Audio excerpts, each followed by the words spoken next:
What's up, guys? Welcome to Daily Dose of Reddit. This is your host that realizes that it's more acceptable to receive game secrets or tips and stuff from like a friend of yours than, say, like looking up stuff online. Like if you and a friend both play a game, say like Skyrim, and he knows where to find a really cool weapon or something that you didn't find out about yourself, which a lot of people, especially like more traditional gamers, like to do. They like to discover things on their own. Like that's way more okay than like looking up, ooh, where do I find cool weapon? Anyway, Zach in today's subreddit is r/TalesFromTheCustomer. This story's called Fun U.S. Postal Service Tale That I Don't Know If It Will Ever End. So, to say that I'm not really in a good mood with the U.S. Postal Service at the moment would be an understatement. The sentence just kinda ended there, so I'm assuming they meant that. This story has been taking place since August 2020. Context: I'm a reenactor, at least new to the hobby. If you know anything about it, you might know where this may be going and how expensive the hobby is in general. Also, depending on what time period you are reenacting, some companies who do the best job at reproductions can be in different countries. For this tale, it involves me getting equipment and other accessories from a company in Poland. More specifically, World War I Russian Army gear. Beginning.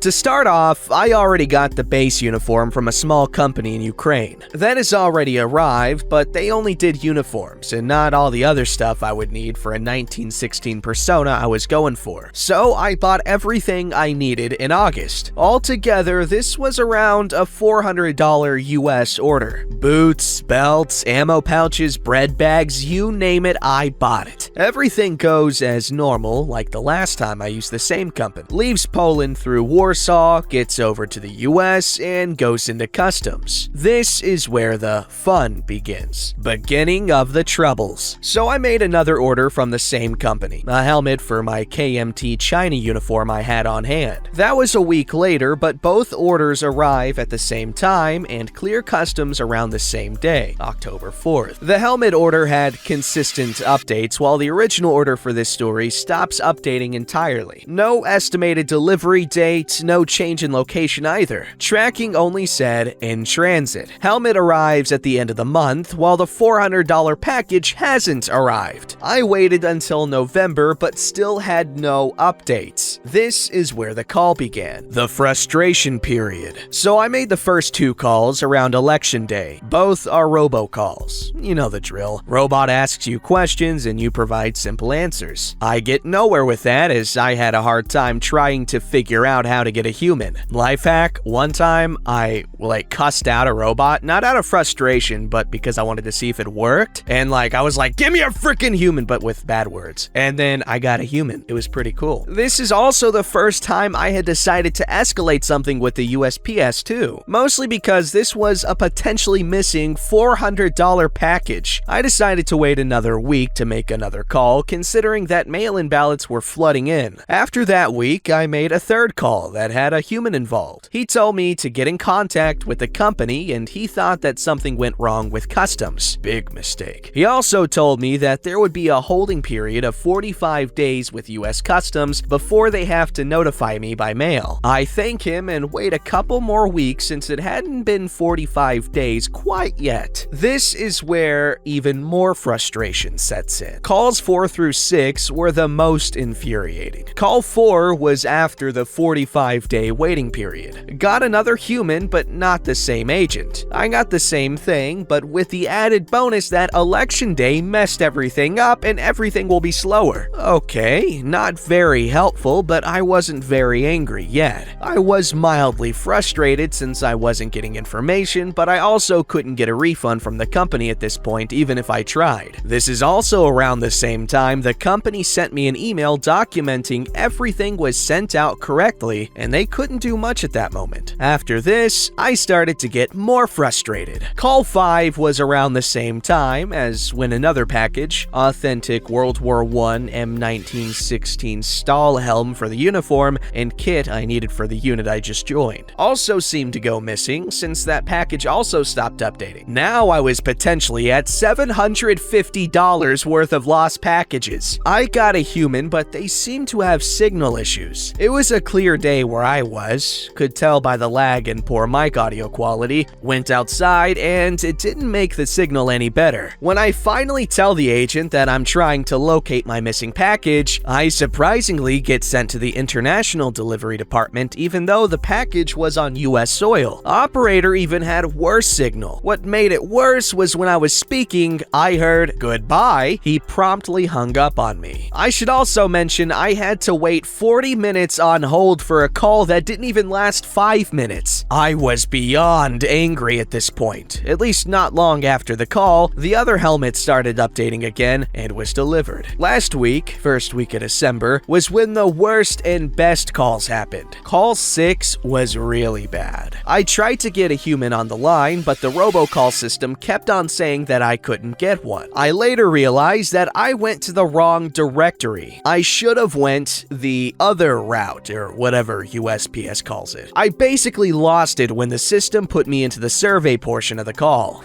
Call 7 would be the good call. Despite having to wait an hour on hold, I did get a human. Can't remember her name, but she was the biggest help I got. Apparently, it wasn't Border Patrol that handled the package. It was Immigration and Customs Enforcement, and they had a 30-day waiting period, and the package indeed did clear customs and moved out compared to what calls 3 and 4 were. They thought they might have still had the $400 package. What should have also happened were more consistent updates since it was an international priority package. She promptly got an investigation started, what should have happened during call 5. I got a case number and sent another email to the company asking if they could possibly get me replacements or a refund. I did give them an update on the call I made. They said they were going to file for an investigation with the Polish Post. Not happy with that either, but at least they are doing something. Conclusion? Not really. This is still ongoing, but in reality, I'm just mad overall with this entire situation. I was told that I would get a call or email from USPS by the next day for more details after call 7. I never got that communication. It's been a week now since then. I haven't gotten anything from the company either. All I got are surveys for what they say are our investigation process. I honestly just want the kit I ordered replaced or a refund at the very least. I'll probably call USPS again within the next couple of days to see if they have any more updates since I can't figure out how to view the progress of USPS's investigation. I'll probably still use the same company again since they usually are pretty good with customer service, as they were really good about me getting my first uniform and kit to the US when the initial shutdown took place. I'll update if anything new happens. Update number 1. Just made call 8. Had to wait an hour and 30 minutes on what was supposed to be a 30-minute hold. Everything is overall worse. No info on the case. They opened up another case. They say it's still held by customs. I asked that hasn't it been over 30 to 45 days since they held it? Lady argued no. Package arrived into customs October 2nd to the 4th. That means the 45-day hold should have ended anywhere between November 16th to 18th. She also told me to contact the vendor. I already did. Still waiting on a reply. I tried pleading my previous case and info in call 7, ignored. So I have to wait again to get another communication. Wish me luck. Update number 2. The company got back in contact with me. From what they're saying, it seems like the package is headed back towards them. Their words, not mine. Also, USPS has finally pushed forward in their investigation and have acknowledged the second case has been filed and is underway, hoping to get a straight answer soon since there's 2 narratives. Yikes! That sounds like a personal nightmare of mine. People just have absolutely no problem messing with you and tugging you around when it's not their freaking money at stake. Jerks.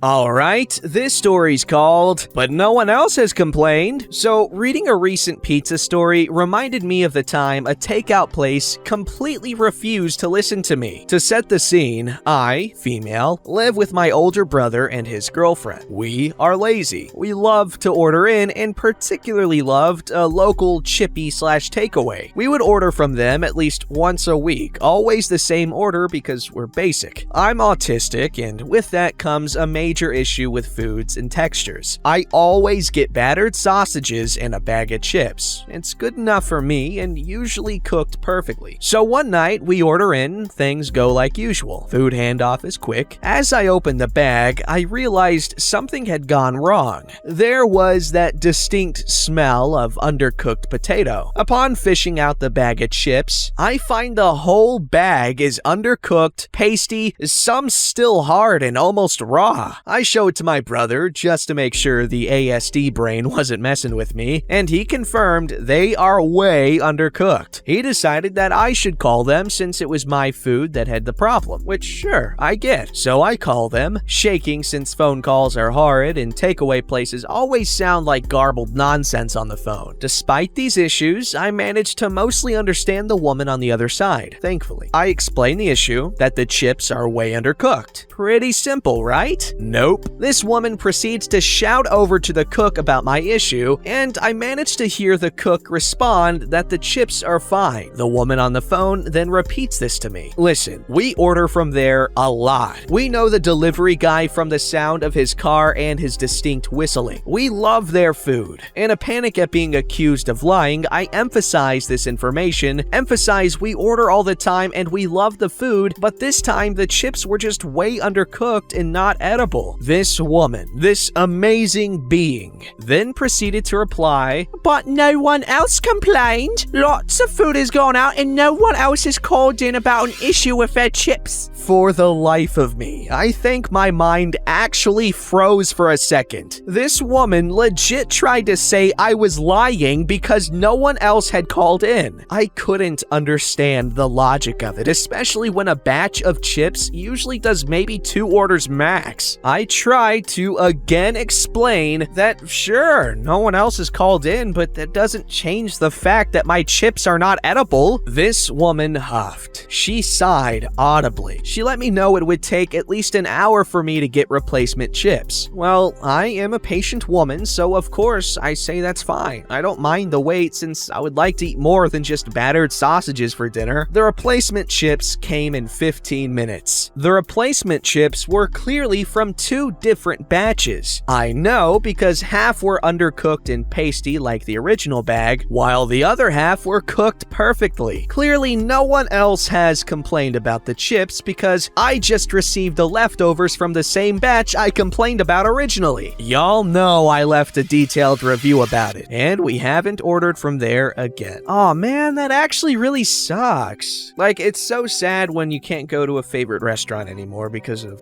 morals, I guess. Or I guess just a desire not to get screwed over. But maybe it was just a couple of really bad employees. What if, there's bad apples? Don't throw out the whole bunch. Go back to that restaurant. Enjoy your food. Seduce the owner. Get free fries for life. Don't just think about these small petty issues. When you're living the high life, having a freaking couple of professional Ronald McDonald impersonators and having them feed you fries from a completely different company. A British company, I'm assuming, because who else calls them chips? Freaking weirdos. Anyway, I'm sorry. I was forcing my fantasies onto other people. It's Super Bowl Party 1987 all over again. Y'all have no idea how badly I screwed up that party. And I bet you're wondering, Zach, you couldn't have screwed it up that badly. Like, what'd you even do? Well, to give you an idea, I wasn't even born for another 12 years. That's how bad I screwed up. Alright, this story's called Buy 1 Pizza, Get 5 Free, a tale of gross incompetence. This happened over a decade ago, so a few details may be generalized. No driver's tips were harmed during the events of this story. Late one evening, with nothing in the fridge and no desire to buy groceries, I ordered a pizza at around 10:30 p.m. from my local Pizza Hut. Pepperoni, green olives, and stuffed crust. I've ordered the same pizza countless times, and it's not difficult to get it right. right, except for this particular evening. Pizza arrives at around 11 o'clock. I pay and sit down to enjoy my dinner. I never had a prior reason to check my order, so I assumed it was right and let the driver go. Pepperoni, black olives, stuffed crust. I called the hat and let them know. They issue another pizza. It arrives at around 11:30. I ask the driver if he wants to take back the wrong pizza, and he declines. The driver hands me the new pizza and leaves immediately. I check my replacement. Pepperoni, check. Green olives, check. Regular crust.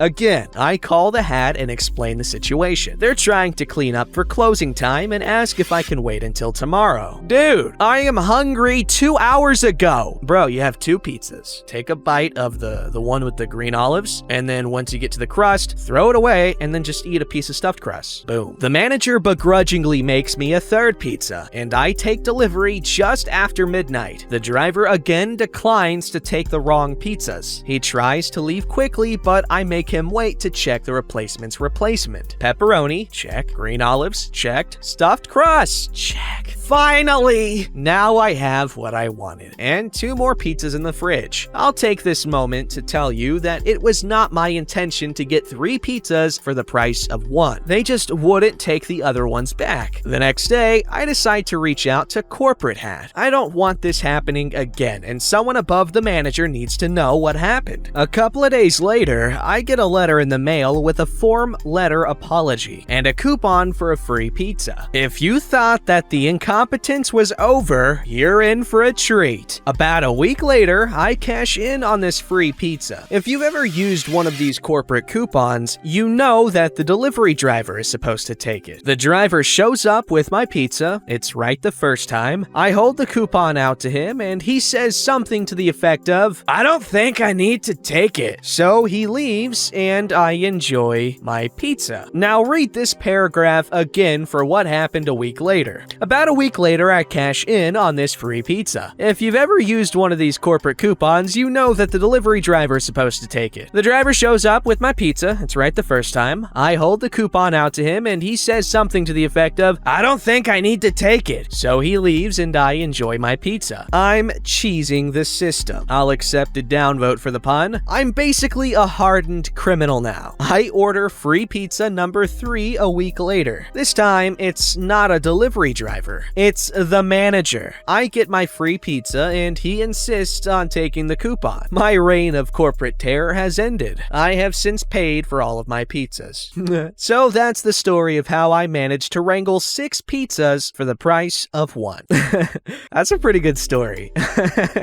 Good job, Pizza Hut. Good job. Alright, this story's called My Lunch Will Be Cold. I know this is a total first world problem, but it's annoying! I entered an order for 1 hour ahead of pickup time, which I selected specifically to fit in my schedule. Now, 40 minutes before the selected pickup time, I am notified that it is ready. Now it will be cold by the time I get over there. This keeps happening whenever I order ahead. Either they forget about it and make it while I'm waiting, or they make it super early and it's cold by the requested pickup time. I don't blame the workers too much, but if the restaurant can't handle orders before the pickup time, they should make it where they can't view until it's time to make it, or do the "we don't cook it until you're checked in" thing. I always thought that was annoying, but at least I got hot food that way. Oh my god, that I don't know what I would do. Thankfully, I have the pleasure of working at home, so my schedule is non-existent, if we're being honest. So I can't relate 100%, but I definitely feel your pain. And you know what the cool thing is? It's not a super exclusively first world country problem anymore. This is like worldwide. It's pretty cool. I know. We're moving up as an entire species. Hell yeah! Now all we gotta do is wait for that fusion reactor to finish getting built, and then we'll have mines on the moon to harvest helium-3 from the surface, have quantum computers all over, working in tandem with fusion reactors, so we accelerate in terms of technological advancement. Just think about it, man. Soon we'll be exploring the cosmos, and we'll have other alien life forms to hang out with, and we'll have discovered life on Titan, I think it was, that one moon. And then also on Venus, there's lots of phosphine gas. That's a sign of life, because phosphine gas is never found in that volume anywhere unless there's life present. Anyway, thank you, OP, for opening our eyes to what technology is on the horizon, and it's wireless. Horizon Wireless. Eat fresh. Don't forget to like, subscribe, and hit that bell to never miss an episode.